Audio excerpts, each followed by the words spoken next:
Bonjour à toutes et à tous, je suis Cédric Gilles, responsable du marché des particuliers à la Banque CIC Sud-Ouest. Je vous souhaite la bienvenue dans ce webinaire dédié à l'optimisation de votre épargne. Nous sommes ravis de vous retrouver aujourd'hui. Alors au programme de cette nouvelle séquence, des sujets sur vos économies, votre épargne, votre bas de laine, bref, vous voyez que les termes ne manquent pas pour évoquer cette épargne si chère aux Français. Alors, selon la Banque de France, c'est 142 milliards d'euros d'épargne supplémentaires qui ont été mis de côté durant les différents confinements. Alors, beaucoup de questions.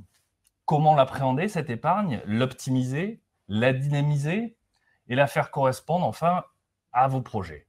C'est autant de questions auxquelles nous allons tenter de répondre aux côtés d'Émilie Monturel et de Nicolas Gambier, qui sont tous les deux animateurs du marché des particuliers. Émilie pour la partie Océan-Pyrénées et Nicolas pour la partie Cœur Sud-Ouest.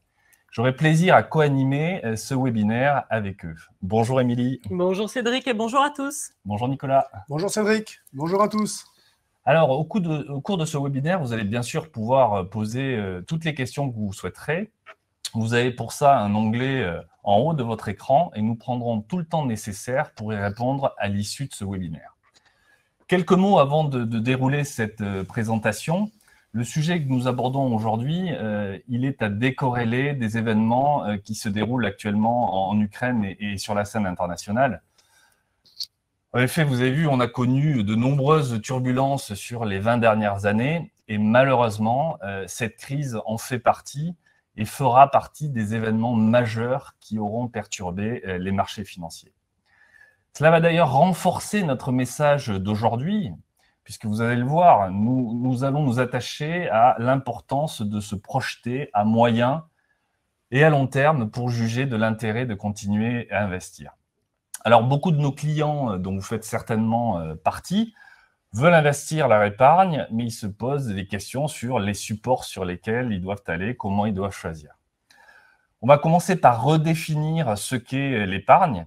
Et pour cela, on va laisser la parole à Émilie qui va vous présenter ça. Et on se retrouvera à la fin de cette présentation en live pour répondre à l'ensemble de ces questions. Je vous souhaite un bon visionnage. À tout à l'heure. Même si la gestion de l'épargne diffère d'une personne à l'autre, il nous a semblé important de commencer par en redéfinir le sens. L'épargne, c'est la partie du revenu qui n'est pas dépensée pour la consommation. Elle est propre à chacun et peut se constituer ponctuellement ou au fil de l'eau. Mais avant de choisir le support, sachez qu'il n'y a pas une, mais plusieurs façons d'épargner. Derrière chaque type d'épargne se cache un type de projet particulier, le vôtre. Commençons par l'épargne dite de précaution, le fameux bas de laine qu'évoquait Cédric en introduction. Elle vous permet de concrétiser l'ensemble de vos projets court terme, achats coup de cœur, mais aussi de faire face aux imprévus. Souvent matérialisés par les livrets, vous pouvez en disposer librement, à tout moment et sans frais, même si, rappelons-le, votre conseiller peut vous accompagner par des solutions alternatives comme le crédit. Les livrets constituent une réserve disponible immédiatement et dont vous restez maître en 2 clics, notamment grâce à votre espace de banque à distance. Mais Nicolas, il me semble quand même que cette liberté, cette disponibilité, elle est un prix. Alors je lis les remarques déjà de nos participants qui soulignent à juste titre le faible taux de rémunération de ces livrets. C'est tout à fait vrai Cédric, la rémunération des livrets elle est historiquement basse. On peut le rapprocher au taux d'intérêt des crédits d'ailleurs. Ça vous a permis pour beaucoup d'accéder à la propriété à des taux exceptionnellement bas. Si je prends l'exemple du livret A, que 80% d'entre vous détiennent, la hausse récente de sa rémunération à 1%, elle reste à relativiser. Qu'on a un niveau d'inflation aux alentours de 2,8%, ça signifie que le rendement réel de votre livret A est négatif. Mais un livret A, même à un rendement faible, c'est toujours préférable à un compte courant non rémunéré. Et nous parlons d'épargne de précaution. Nous recherchons d'abord la disponibilité, comme on l'expliquait tout à l'heure. Merci Nicolas. Alors, une fois cette épargne de précaution constituée, que pouvons-nous faire? Qu'est-ce que nous pouvons envisager? Une fois que l'épargne de précaution est constituée, on peut partir sur de l'épargne projet. Elle peut se matérialiser par l'épargne bancaire et l'épargne financière. C'est l'épargne de prévision. Alors, elle vise à répondre à un projet identifié, à moyen ou à long terme, tel qu'un projet immobilier, un voyage, les études ou même le permis de conduire de vos enfants. Selon votre horizon de placement, plusieurs solutions sont alors envisageables. Alors, merci Nicolas, mais vous entendez quoi par horizon de placement exactement? Alors, l'horizon de placement, c'est la durée qui vous sépare de la réalisation de ce projet. D'ailleurs, votre conseiller au sein du CIC, il est à votre disposition pour vous aider à y voir plus clair. Une fois cet horizon de placement établi, il sera en mesure d'y associer un ou plusieurs supports dédiés. Votre épargne y sera alors valorisée jusqu'à son utilisation. Mais alors, Émilie, c'est donc bloqué tout ça?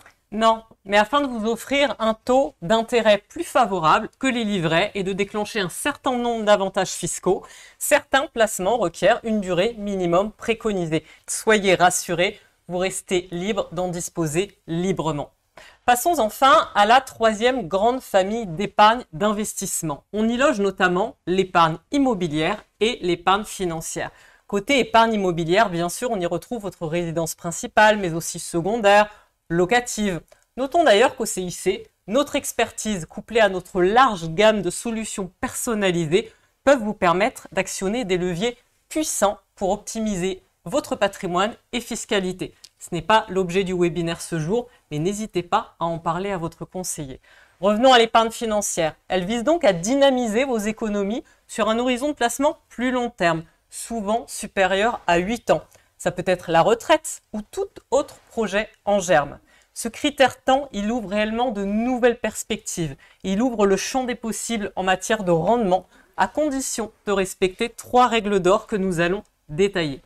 Alors, si je comprends bien, Nicolas, il y a une multitude de solutions, mais le point de départ, c'est de connaître et de bien connaître ses objectifs, sa situation et son profil épargnant, c'est bien ça? Oui, et je reviens sur l'importance de prendre rendez-vous avec votre conseiller. Il dispose des compétences et des outils pour vous poser les bonnes questions et déterminer avec précision votre capacité d'épargne. Il pourra aussi vous aider à recenser vos projets à court, moyen et long terme. D'accord, mais ensuite, comment je répartis mon épargne? Nous l'avons vu. Cette répartition, elle est propre à chacun, mais surtout, elle est variable. Nous traversons une période d'incertitude. Naturellement, ça a eu pour effet d'augmenter la part de notre épargne de précaution, qui est malheureusement, nous l'avons vu, la moins rentable. Si vous voulez un repère, il est préconisé de conserver sur vos livrets 4 à 6 mois de revenus pour anticiper les imprévus sans pénaliser la rémunération globale de votre épargne. Le reste de votre épargne pourrait être ventilé en fonction de vos projets et votre volonté d'investir. Du plan d'épargne logement pour constituer un apport immobilier, en passant par un plan d'épargne en action ou une assurance vie pour un projet à maturité au-delà de 5 ans. Alors à ce jour, on va prendre par exemple, j'ai 10 000 euros d'épargne. C'est sûrement trop peu pour multiplier les supports. C'est quoi votre avis là-dessus, Émilie? D'abord, Cédric, je tiens à insister sur le fait qu'en matière d'épargne, il n'y a pas de petits montants. Là encore, en définissant avec votre conseiller un montant régulier ou ponctuel à allouer à différents supports, vous entrez déjà dans une réelle stratégie de diversification. Et c'est le meilleur moyen de vous constituer un capital. Cette capacité d'épargne, on l'a dit tout à l'heure, c'est simplement la différence entre vos revenus mensuels et vos charges courantes, à l'instar du logement, l'alimentation, le quotidien. Cela se fait à votre rythme. Et cerise sur le gâteau, vous pouvez modifier ou même suspendre à tout moment ces versements. Ne dit-on pas que les petits ruisseaux font les grandes rivières? Ça, c'est bien vrai, Émilie. Alors, c'est beaucoup plus clair. Ça semble effectivement facile. Donc, si j'ai bien compris, je liste mes projets et je détermine ma capacité d'épargne. C'est bien ça, Nicolas? Oui, Cédric, mais si je peux me permettre, on n'a pas terminé. Nous allons vous parler des 3 règles d'or lorsque l'on investit. Mais il y a un préalable indispensable, c'est de déterminer votre profil investisseur. Alors, qu'est-ce que vous entendez par là, Nicolas? Le profil investisseur, nous avons vu que la capacité d'épargne qui est propre à chacun, c'est une donnée qui est primordiale. Et votre profil investisseur l'est tout autant. C'est d'abord un critère réglementaire pour vous rassurer, vous, en tant qu'épargnant. Mais il permet aussi à votre conseiller de s'assurer que la stratégie vous corresponde, que les supports sélectionnés soient bien en adéquation avec votre profil investisseur. Il est important de déterminer votre niveau de connaissance sur les marchés financiers et pour la partie de votre épargne projet et investissement, vos priorités entre sécurité, disponibilité et rentabilité. Votre conseiller CIC est présent à vos côtés pour vous expliquer ces différentes notions. Alors, le triptyque sécurité, disponibilité, rentabilité, j'ai envie que vous me disiez, Émilie, que c'est possible. J'ai une bonne nouvelle, Cédric. C'est bien possible, mais en respectant quelques règles. En confiant votre épargne à votre banque CIC sur une durée longue, supérieure à 8 ans, vous nous permettez de la faire fructifier sur des supports plus dynamiques, qui, pour certains, présentent tout de même des risques de perte en capital. Le profil investisseur, grâce au questionnaire très ciblé évoqué par Nicolas tout à l'heure, permettra de définir quel est le couple rentabilité-risque idéal pour vous. Les marchés financiers peuvent connaître des zones de turbulence. Nous avons choisi de l'illustrer par ce graphique retraçant l'évolution de l'indice CAC 40 ces 10 dernières années. Et niveau turbulence, on peut dire que l'actualité récente ne nous a pas épargné, permettez-moi le jeu de mots. Depuis plus de 20 ans, l'éclatement de la bulle Internet, les attentats du 11 septembre 2001, la crise des subprimes, de la dette souveraine et la pandémie sont des événements inattendus que personne n'avait anticipés. Pourtant, malgré les chocs, la performance long terme, vous le voyez, est toujours positive. La durée, la diversification et le potentiel de rendement vont de pair. De plus, certaines solutions de placement présentent des avantages fiscaux liés à la durée de détention. Argument supplémentaire pour respecter cette durée. Merci Émilie.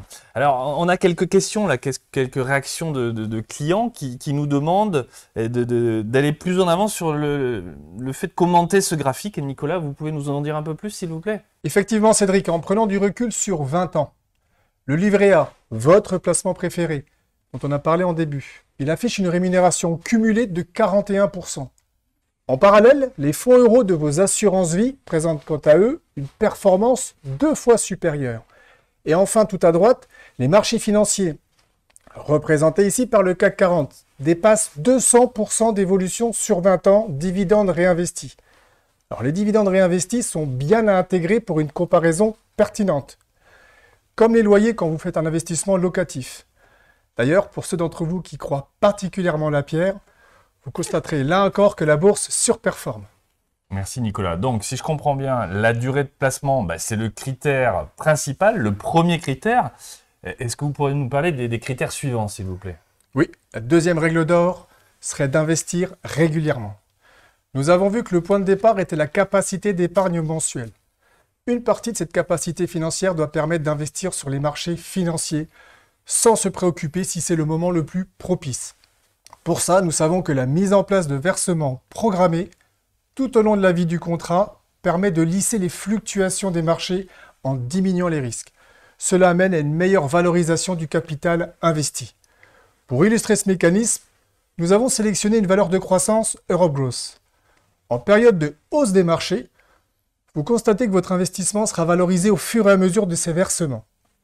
Alors qu'en période de baisse des marchés, vous subirez moins fortement les effets négatifs sur l'épargne investie et en plus vous achèterez moins cher et donc profiterez davantage lorsqu'il y aura un rebond.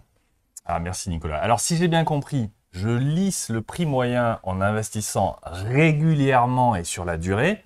Alors quelle est votre troisième règle d'or du coup Nicolas? Diversifier. Je ne vais pas vous apprendre le proverbe, il ne faut pas mettre tous ses œufs dans le même panier.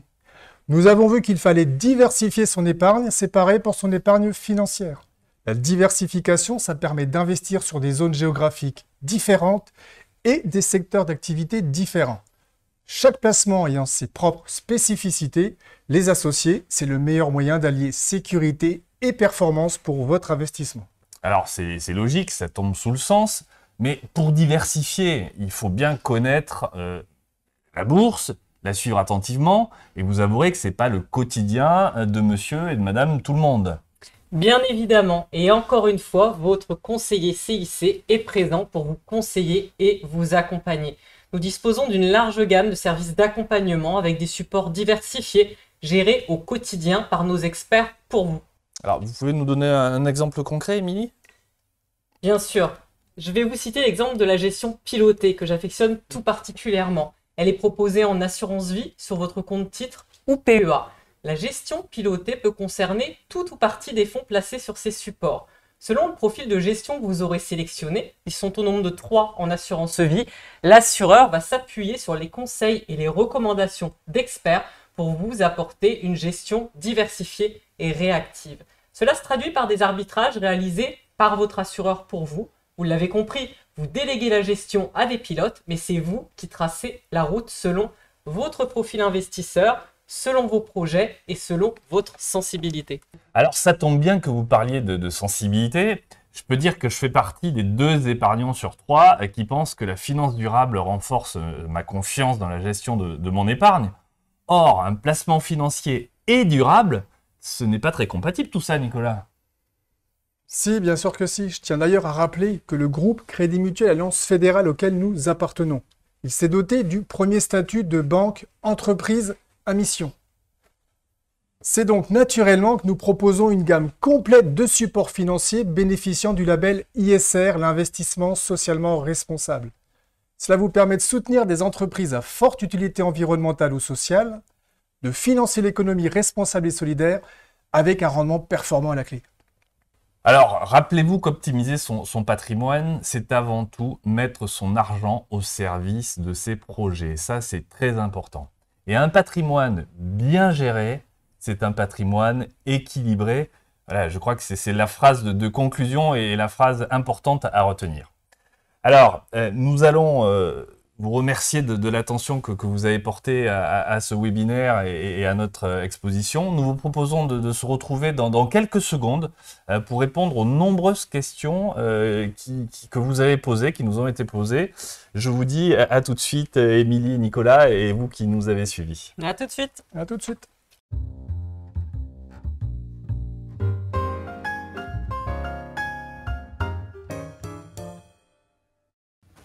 Alors, nous allons sans tarder prendre la première question, mais avant, quand même, sachez que nous avons eu beaucoup de questions sur les marchés financiers. On ne va pas les traiter dans le détail aujourd'hui, ce n'est pas le sujet de ce webinaire. Ce que je peux vous dire, c'est que vous allez recevoir prochainement une invitation dédiée aux marchés financiers, sur lesquels vont participer nos experts, et vous aurez à cette occasion des réponses précises par rapport à l'ensemble de vos questions. Alors, on a une première question de Roger. Roger qui nous demande que faire lorsque les plafonds des livrets ont été atteints. Peut-être Nicolas, vous pouvez répondre à cette question. Oui. Donc effectivement, Roger, on voit la problématique. D'a priori, vous avez vos livrets. Alors, pour rappel, il doit y avoir le livret A, le livret développement durable. Avez-vous pensé quand même au livret d'épargne populaire? Vous êtes peut-être éligible. Renseignez-vous auprès de votre conseiller. Une fois qu'on arrive au plafond, effectivement, on se pose la question, qu'est-ce qu'on peut faire après? Je vais rebondir sur ce que vous a dit juste avant. Pour venir au départ, de quelle épargne de précaution vous avez besoin? Il faut déjà vous mettre d'accord par rapport à vous, à partir de quelle somme vous êtes prêt ensuite à pouvoir vous diversifier sur des horizons plus longs. Et derrière les livrets, on va avoir ce qu'on vous a déroulé, peut-être l'assurance vie, sur une petite partie qui va vous permettre du coup de revenir à des soldes qui vont vous permettre à nouveau de réalimenter vos livrets. Donc, cette situation, elle sera propre à la vôtre, donc il n'y a pas de solution toute faite, mais c'est à mon avis, décréter vos livrets en faisant des placements ponctuels sur, dans mon avis, de l'assurance vie, qui vont vous permettre de vous projeter sur des horizons plus loin et bien évidemment de bénéficier de meilleures rémunérations que vos livrets actuels. Ça peut être, à mon avis, une bonne solution. Mais encore une fois, rapprochez-vous de votre conseiller qui, lui, va pouvoir vous déterminer ensemble l'épargne de précaution qui, pour vous, est indispensable. C'est à partir de là qu'on va pouvoir construire la stratégie. Merci Nicolas. Non. Alors, une autre question de Nicole. Nicole qui nous dit « Avez-vous l'intention de mettre un taux d'intérêt suffisamment intéressé pour favoriser l'épargne qui n'est pas possible actuellement ?» C'est mon cas. Peut-être Émilie? Avec plaisir. Bonjour Nicole, je comprends très bien.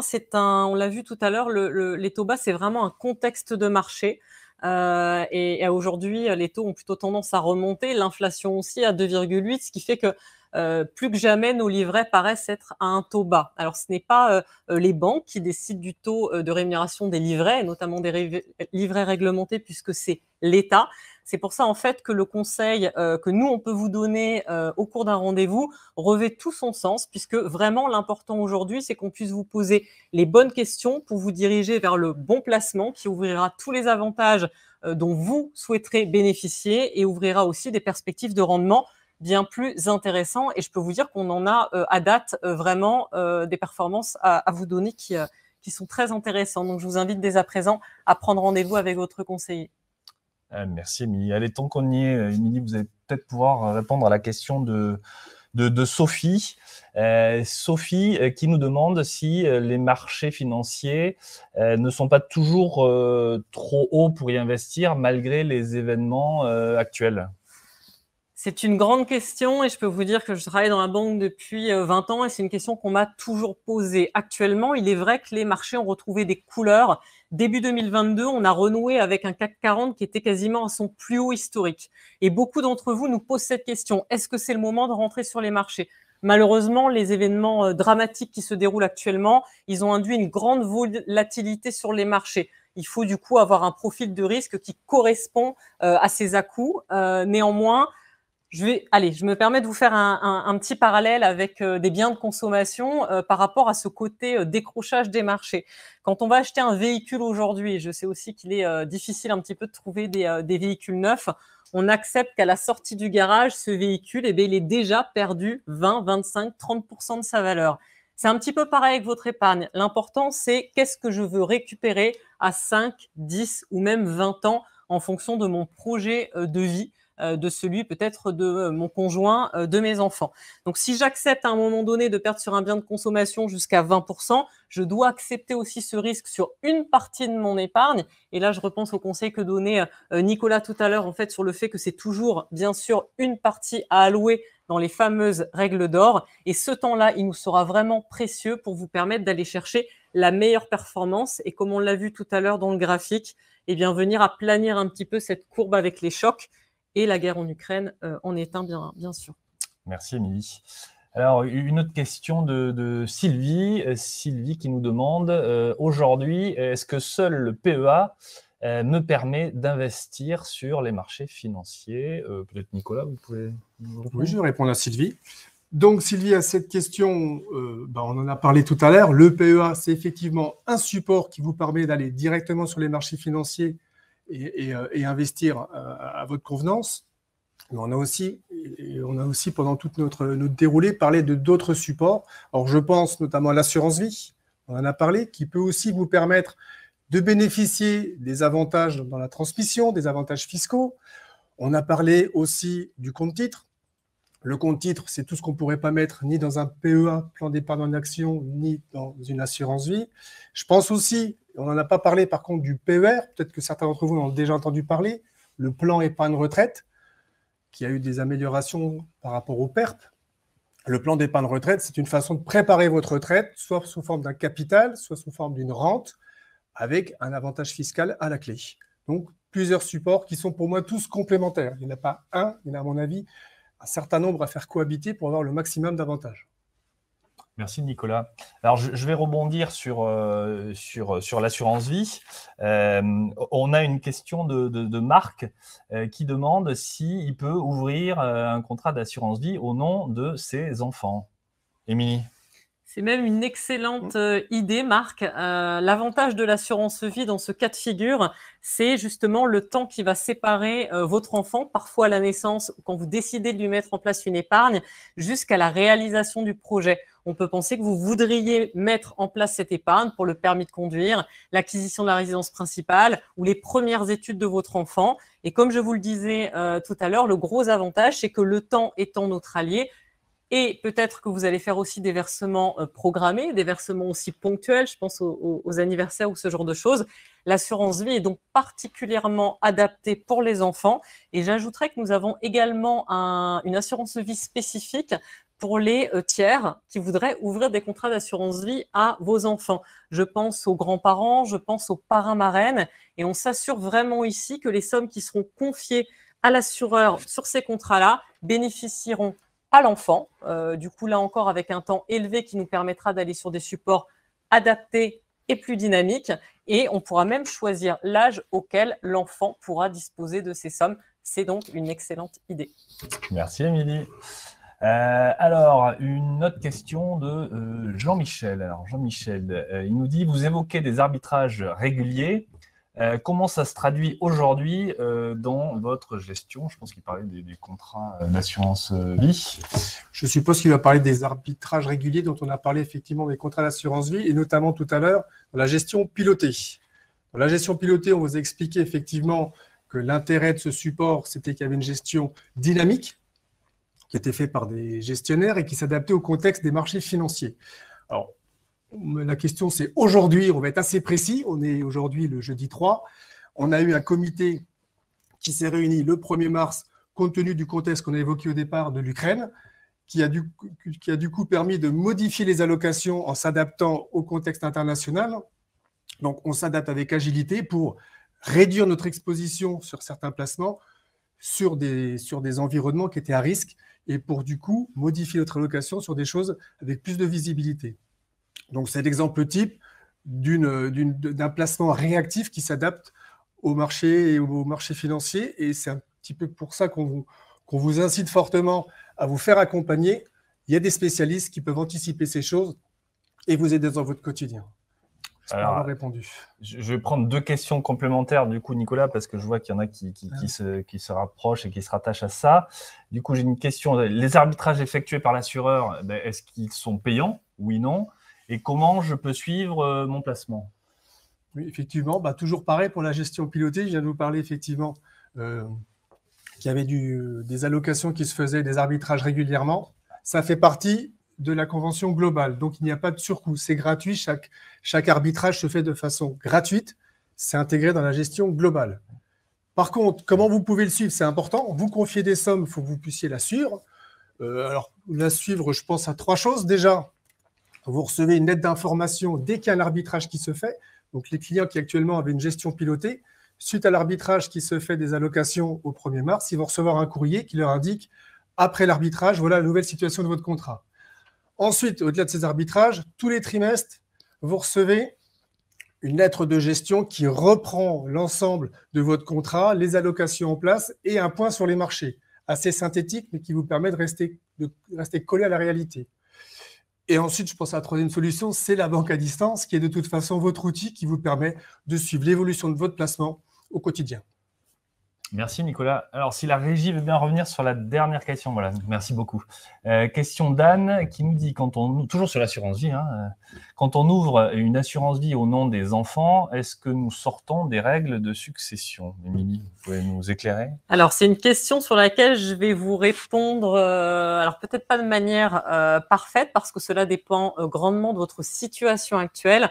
En tout cas, on n'est pas ici dans la règle des successions, on est dans la règle des donations. Donc, quand on ouvre un contrat d'assurance vie à un enfant, c'est le parent qui va mettre en place une épargne programmée du coup pour son enfant. Et à ce titre-là, le fisc considère que le montant des sommes allouées sur ce contrat-là doit être proportionnel au patrimoine pour pas que ça risque d'être qualifié en don manuel déguisé et que du coup on ne se soit pas acquitté éventuellement des droits par rapport à ça. Mais en règle générale, lorsqu'on fait ça, on va y accumuler des sommes.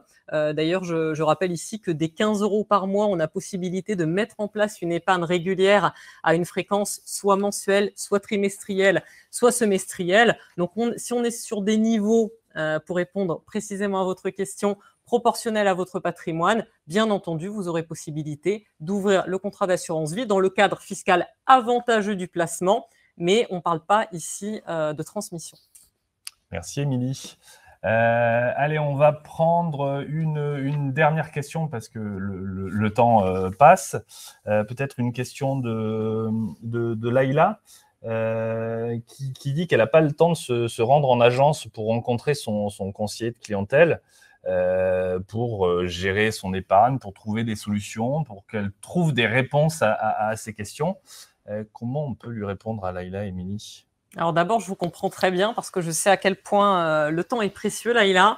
Et le gros avantage, c'est que le CIC aujourd'hui a mis des nouvelles solutions à disposition. Ce qu'il ne faut pas, c'est risquer d'aller se passer des conseils précieux de votre conseiller. On l'a vu tout à l'heure, il va vous poser des questions très dirigées. C'est lui le spécialiste et en plus, il y a tout le côté réglementaire avec le fameux questionnaire financier d'investissement qu'a détaillé Nicolas. Il y a donc nécessité à se prendre un petit temps d'échange planifié. Mais bonne nouvelle, ce temps d'échange, vous allez pouvoir le prendre bien sûr en agence physiquement, mais aussi par téléphone. Et nouveauté, rendez-vous vidéo. Vous pouvez donc dès à présent vous rendre dans votre application CIC sur le smartphone ou l'ordinateur pour prendre un rendez-vous vidéo. Et pour profiter de tout ce modernisme, c'est super. C'est ça. Bon, merci beaucoup. Alors, on a eu beaucoup de questions. On a hélas pas pu répondre à l'ensemble de ces questions parce qu'on est vraiment attaché à respecter le timing, mais sachez qu'on répondra à l'ensemble de vos questions et on s'attachera à le faire de façon très précise. Alors pour conclure, vous l'avez compris, hein, il n'y a pas une solution toute trouvée et précise. C'est, si vous voulez, c'est votre conseiller qui, avec vous, qui en répondant à vos besoins, va s'attacher à définir votre stratégie d'épargne. Vous l'avez vu, vous l'avez compris, on dispose d'experts, d'outils, de supports pour accompagner votre épargne, je dirais, pour booster votre épargne. N'hésitez pas à prendre rendez-vous avec votre charrette clientèle. On peut dire que c'est ça le point de départ. Je vous souhaite une bonne et agréable journée à toutes et à tous. Merci Émilie, merci Nicolas. Bonne journée. Bonne journée, merci. Bonne journée à tous.